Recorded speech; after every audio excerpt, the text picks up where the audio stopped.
আমি কার সাথে রাগ করছি? আমি তো ওকে চিনি না, জানি না, কিন্তু কেন রাগ করছি? যার উপর আমার কোনো অধিকার নেই, আমি তার উপর রাগ করবই বা কেন? তার মানে কি আমি তাকে ভালোবাসতে শুরু করেছি? না না না, আমি এখনো অর্ণবকে ভালোবাসি। অর্ণবই আমার সবকিছু। ওর শরীরটা অনুপস্থিত, কিন্তু ছায়া, ছায়া তো আমার সাথে সাথে আছে। না, আমি কাউকে ভালোবাসি না।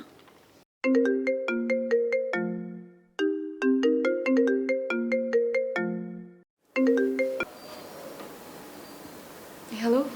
সরি আমি আসতে পারিনি, তবে তোমার নীল শাড়িতে খুব সুন্দর লাগছিল। আচ্ছা বলো তো, কতদিন পরে করেছো? প্রায় 4 বছর।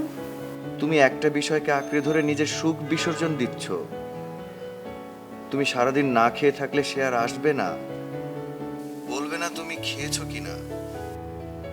সারা রাত না ঘুমালে কেউ এসে বলবে না তোমার শরীর খারাপ করবে। অসুস্থ হয়ে বিছানায় পড়ে থাকলে কেউ কপালে হাত রেখে বলবে না তোমার শরীর খারাপ। তাহলে কেন দুঃখ বিলাস করছো? বাহ, আপনি এত সিরিয়াস একটা ব্যাপারকে এত হালকা করে দেখছেন। আপনি কি জানেন, একটা মেয়ের সবচেয়ে আপন হচ্ছে তার স্বামী। সে আমার কাছে নেই, আমার সামনে নেই, কিন্তু সে তো সবসময় আমার মনের ভিতরে আছে।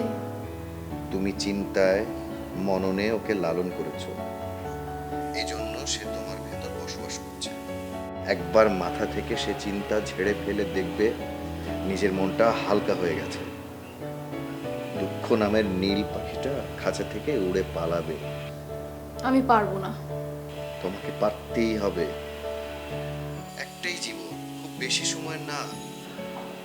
সময় চলে গেলে আর কিছুই থাকবে না, কাউকে বলতেও পারবে না। আমি তো অর্ণবের ছায়া নিয়ে বাঁচতে চাই।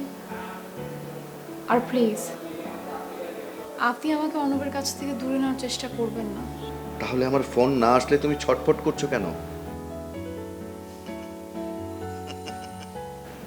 তুমি কি আমাকে ভালোবাসতে শুরু করেছো? না, আমি আপনাকে ভালোবাসি না, বাসবো না। তাহলে রাখি। আমার ইমোশনকে ছুঁয়ে বারবার চলে যাচ্ছ। আসলে কে তুমি?